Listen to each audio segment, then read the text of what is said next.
आप एक्सेल को ओपन करते हैं तो सबसे पहले आपका एक्सेल का कोई सा भी वर्जन है, जब आपको एक्सेल ओपन करना होता है तो सबसे पहले स्टार्ट बटन पे जाइएगा, यहाँ पर लिख दीजिएगा एक्सेल। दोस्तों आपके कंप्यूटर में जो भी एक्सेल होगा 2019 हो, 2016 हो, 2007 हो, दोस्तों जो भी वर्जन रहेगा वो इस तरीके से आपका ओपन होगा। यानी एक्सेल का एनी वर्जन आप जब भी यूज करते हैं तो सबसे पहले इस तरीके की आपकी स्क्रीन आती है। इस स्क्रीन के ऊपर सबसे पहले आपको जब शुरुआत करते हो, आप पहली बार जब आप एक्सेल के ऊपर काम करते हो, सबसे पहले आप ब्लैंक स्क्रीन को ओपन करें। तो एक्सेल की जो स्क्रीन आपको दिखाई दे रही, इसकी एक एक चीज के बारे में आपको नॉलेज पहले दिन से ही होना चाहिए। दोस्तों सबसे मेन इंपॉर्टेंट होती है कि ये वाले जो जगह दिखाई दे रही, इसे जहां पर लिखा है बुक 1, दोस्तों ये जो बुक 1 लिखा है ये हमारी एकदम टाइटल बार होती है, जहां पर हम कोई भी फाइल को जब हम सेव कर देते हैं तो यहां पर हमारी फाइल का नाम आ जाएगा, जो भी हम नाम को नाम देंगे। दोस्तों जहां पर आपको ये फाइल दिख रहा है, यहां पर होम दिख रहा है, इंसर्ट दिख रहा है, पेज लेआउट दिख रहा है, फार्मूला दिख रहा है, दोस्तों ये जितने भी ऊपर ये दिखाई दे रहे हैं इन्हें बोला जाता है मेनू बार। और हर मेन्यू, जिस मेन्यू पे मैं आपके सामने क्लिक कर रहा हूं दोस्तों, ये हर एक जो मेन्यू है ना, इनके ऊपर क्लिक करने पर इनके टूल ऑटोमेटिकली आपको दिखाई दे रहेंगे। आप देख रहे होंगे होम पे क्लिक करा, होम के टूल्स आ गए, इंसर्ट पे क्लिक करा, इंसर्ट पे। तो दोस्तों ये जो चीज कहलाती है इन्हें हम मेनू बार बोलते हैं। और ये मेन्यू बार कभी कभी हम जब कोई स्पेशल चीज करेंगे तो ये बढ़ भी सकते हैं, कम भी हो सकते हैं, मगर 7 तो रहेंगे ही रहेंगे एटलीस्ट। इसके बाद आपके सामने ये जो सब कहलाती है इन्हें हम बोलते हैं टूल्स। और जब हम जिस मेन्यू पे क्लिक करते हैं उनके टूल बार ऑटोमेटिकली ऑन हो जाते हैं। और जैसे जैसे जरूरत पड़ेगी मैं आपको इन सारे टूल्स के बारे में नॉलेज दूंगा।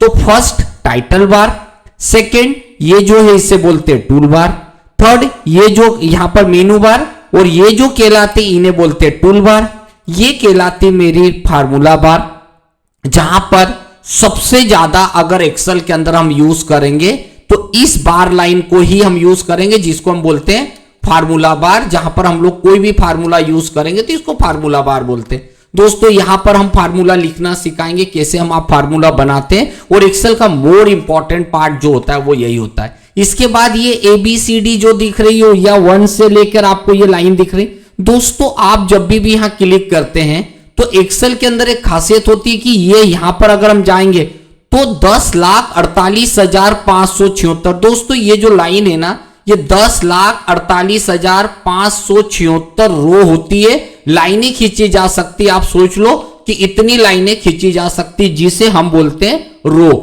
और ये ABCD जो दिख रही, ये मैक्सिमम यहां पर हम जाएंगे तो 16,384 कॉलम, मीन्स हुआ कि आप 16,03,84 कॉलम भी आपको यहां पर दिखाई देंगे।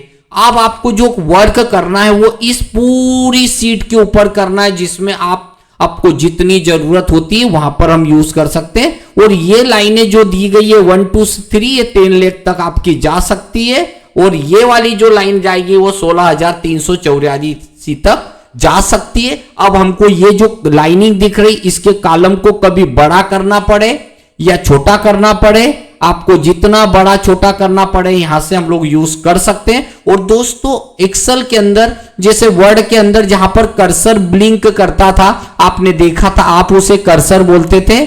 तो एक्सेल के अंदर जब आप जाएंगे तो ये जो जहां पे मैं आपके सामने क्लिक कर रहा हूं 1 बाय 1, तो ये कर्सर नहीं है, इसे बोला जाता है सेल, इसे बोलते हैं सेल।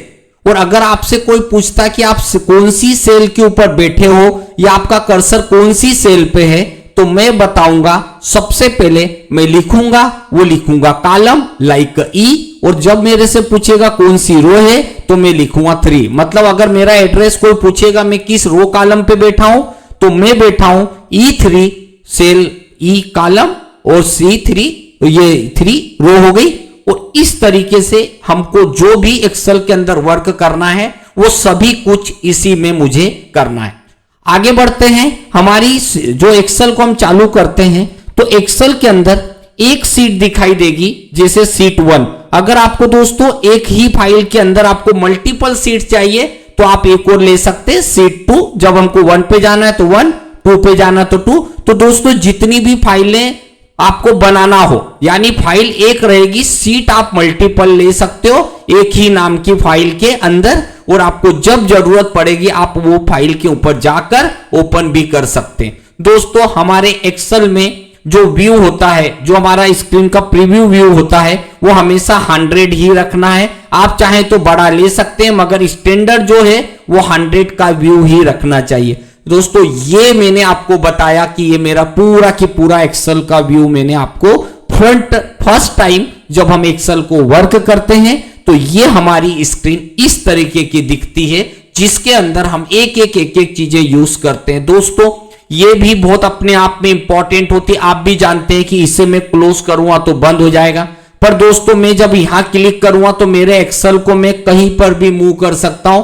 मेरी सीट को मैं एकदम रिस्टोर साइज करके यानी मैक्सिमाइज कर लूंगा और ये मेरा हो गया मिनिमाइज साइज। तो हम इसे मैक्सिमाइज भी कर लेंगे। दोस्तों जब मुझे इसको एकदम टास्क बार पे एडजस्ट करना है तो देखिए दोस्तों ये यहां पर आ गया, और जब क्लिक करूंगा तो ये मैक्सिमाइज हो जाएगी। यानी यहां पर ये जो बटन मिनिमाइज मैक्सिमाइज खुद ही करते चले जाएगा। और दोस्तों एक्सेल के अंदर लेटेस्ट वर्जन जो भी हम यूज करते हैं उसके अंदर एक अच्छी चीज है कि जब भी आपको कोई चीज नहीं आती हो तो आप यहां पर सर्च कर सकते हैं, उनके बारे में जान सकते हैं। आपको इनसे टूल के बारे में जानना है, आपको फाइंड करना है, तो दोस्तों इस तरीके से आपको फाइंड भी करके दिखा देगा। तो ये हमारा पूरा इन्वायरमेंट एक्सेल का फर्स्ट डे फर्स्ट सोच टाइप से होता है कि एक बार आपने सारी चीज समझ ली, आपको फ्यूचर में कोई प्रॉब्लम नहीं आएगी। और हम इसी टाइप के हर एक छोटे छोटे से वीडियो जिससे आपको एक्सेल में काम करना आप सीख सकते हो। तो मेरे ये जो सीरीज में मैं आपको बताने वाला हूं, बेसिक से लेके एडवांस एक्सेल तक के जितने भी फार्मूले होते हैं वो सारी चीजें हर एक फार्मूले के लिए एक एक वीडियो के साथ।